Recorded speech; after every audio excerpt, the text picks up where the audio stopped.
Esteja com todos. Ele está no meio de nós. Proclamação do Evangelho de Jesus Cristo segundo Lucas. Glória a vós, Senhor. Naquele mesmo dia, o primeiro da semana, 2 dos discípulos de Jesus iam para um povoado chamado Emaús, distante 11 quilômetros de Jerusalém. Conversavam sobre todas as coisas que tinham acontecido. E enquanto conversavam e discutiam, o próprio Jesus se aproximou e começou a caminhar com eles. Os discípulos, porém, estavam como que cegos e não o reconheceram. Então Jesus perguntou: "O que ides conversando pelo caminho?" Eles pararam com o rosto triste, e um deles, chamado Cleofas, lhe disse: "Tu és o único peregrino em Jerusalém que não sabe o que lá aconteceu nestes últimos dias?" Ele perguntou: "E o que foi?" Os discípulos responderam: "O que aconteceu com Jesus, o Nazareno, que foi um profeta poderoso em obras e palavras, diante de Deus e diante de todo o povo. Nossos sumos sacerdotes e nossos chefes o entregaram para ser condenado à morte e o crucificaram. Nós esperávamos que ele fosse libertar Israel, mas, apesar de tudo isso, já faz 3 dias que todas essas coisas aconteceram. É verdade que algumas mulheres do nosso grupo nos deram um susto. Elas foram de madrugada ao túmulo e não encontraram o corpo dele. Então voltaram, dizendo que tinham visto anjos e que estes afirmaram que Jesus está vivo. Alguns dos nossos foram ao túmulo e encontraram as coisas como as mulheres tinham dito. A ele, porém, ninguém viu." Então Jesus lhes disse: "Como sois sem inteligência e lentos para crer em tudo que os profetas falaram. Será que o Cristo não devia sofrer tudo isso para entrar na sua glória?" E começando por Moisés e passando pelos profetas, explicava aos discípulos todas as passagens da Escritura que falavam a respeito dele. Quando chegaram perto do povoado para onde iam, Jesus fez de conta que ia mais adiante. Eles, porém, insistiram com Jesus, dizendo: "Fica conosco, pois já é tarde e a noite vem chegando." Jesus entrou para ficar com eles. Quando se sentou à mesa com eles, tomou o pão, abençoou-o, partiu-o e lhes distribuía.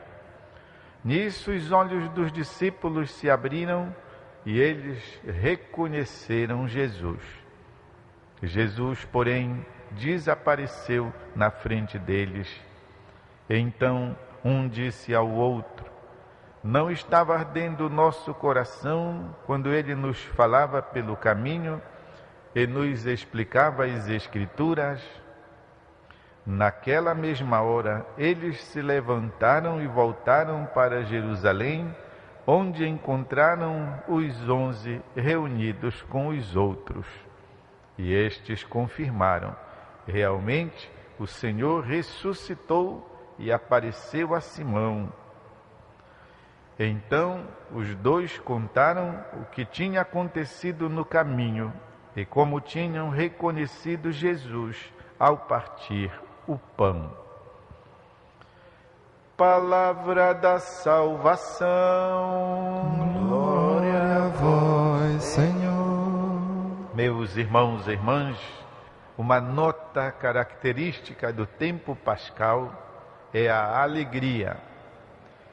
A alegria em que deve desembocar, desaguar a Quaresma. A tal propósito, o Papa Francisco, na sua exortação apostólica à alegria do Evangelho, diz assim: tem muitos católicos que entraram na Quaresma e nunca saíram dela. Levam uma cara tão triste todo o tempo, um negócio pesado.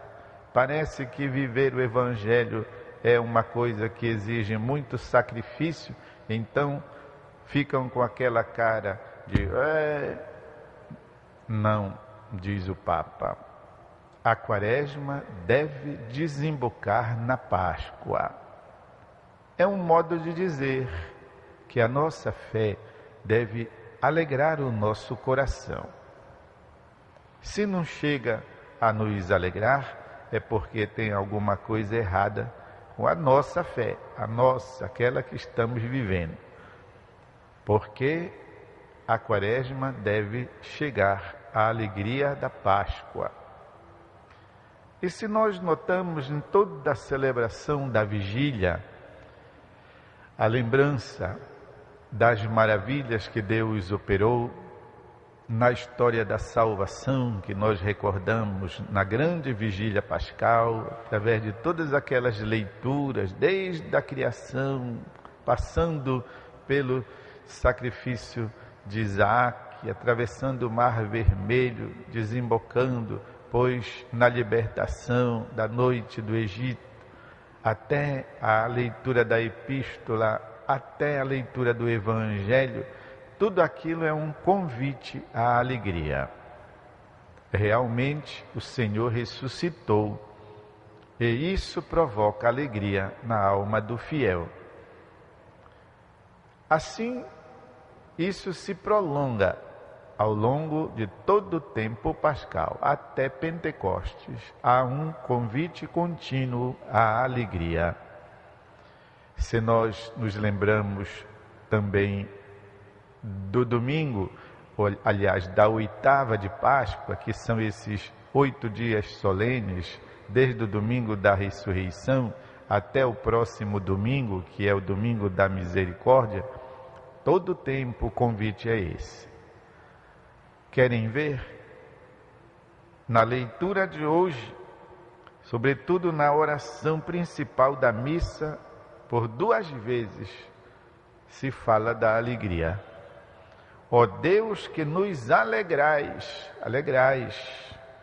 todos os anos com a solenidade da ressurreição do Senhor, concedei-nos, pelas festas que celebramos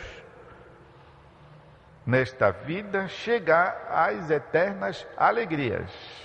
2 vezes, nos alegrais, concedei-nos chegar às alegrias eternas. É que a gente não presta atenção.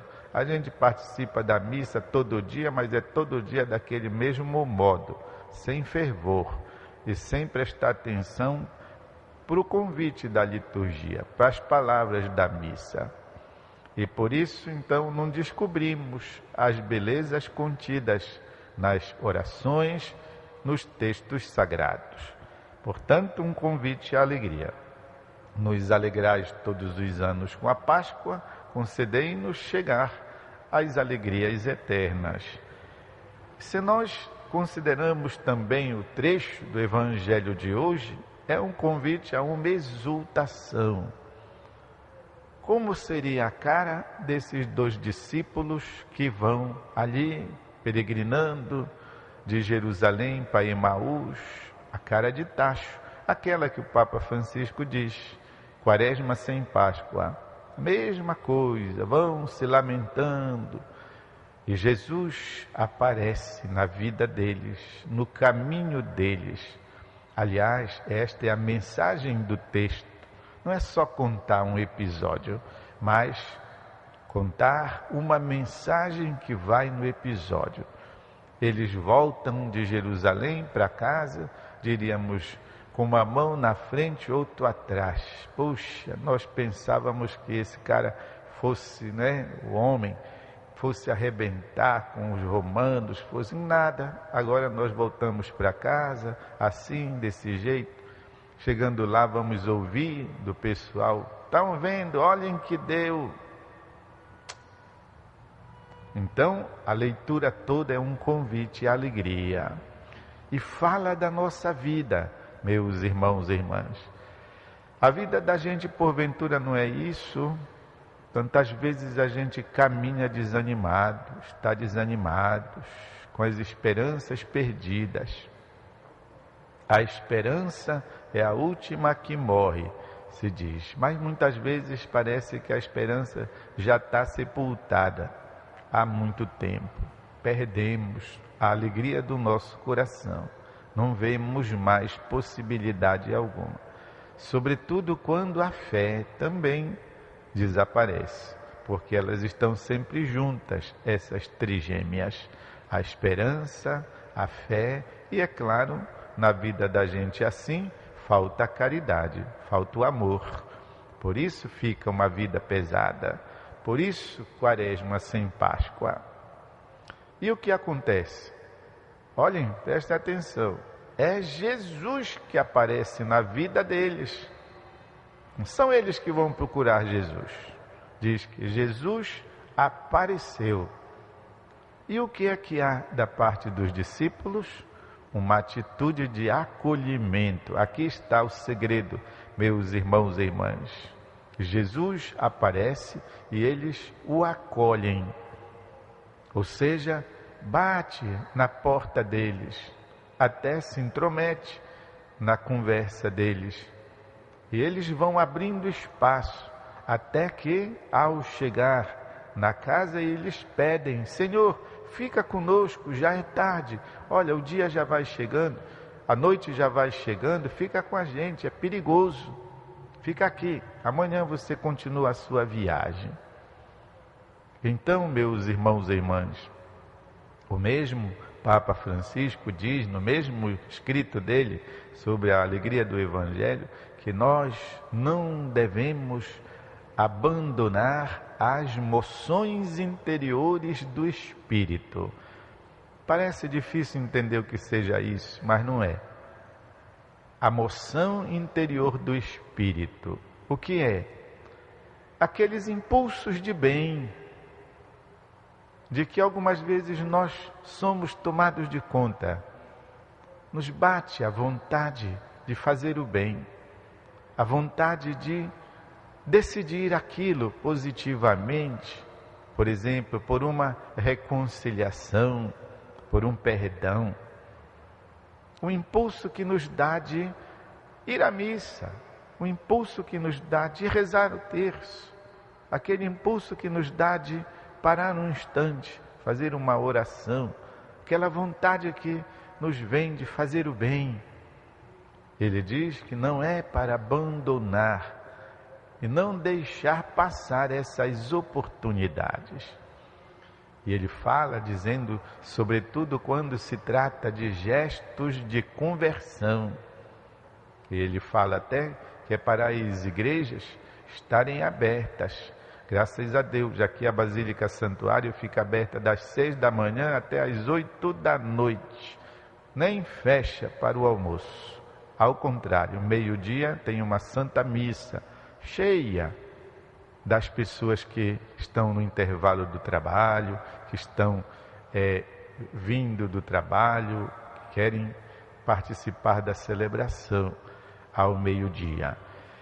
Pois é, seguir os impulsos do nosso coração, que ele chama de moções interiores do Espírito. Mover significa empurrar, significa receber um impulso, alguma coisa assim que de repente nos dá.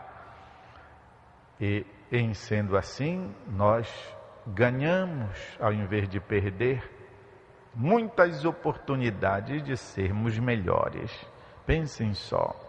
Se você segue o impulso que a sua consciência dita de fazer as pazes com alguém, muitas vezes são bobagens, foram bobagens, não valeu a pena você ter ficado de mal e estar de mal com alguém.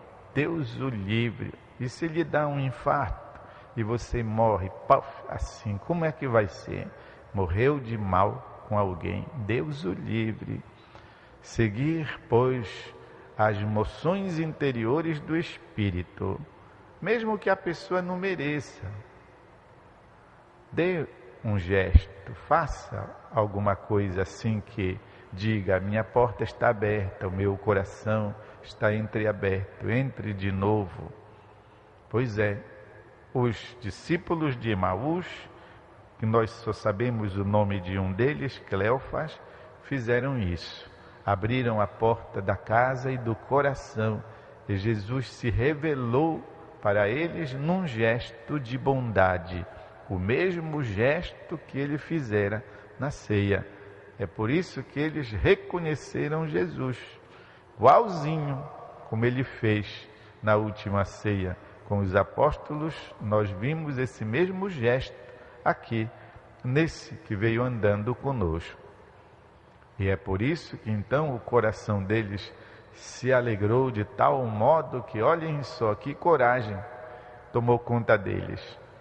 Retornaram, eles que vinham todos cabisbaixos, certamente com fome, retornaram no mesmo instante e refizeram os 11 quilômetros para voltar lá em Jerusalém e dizer para os 11, olha, nós vimos o Senhor.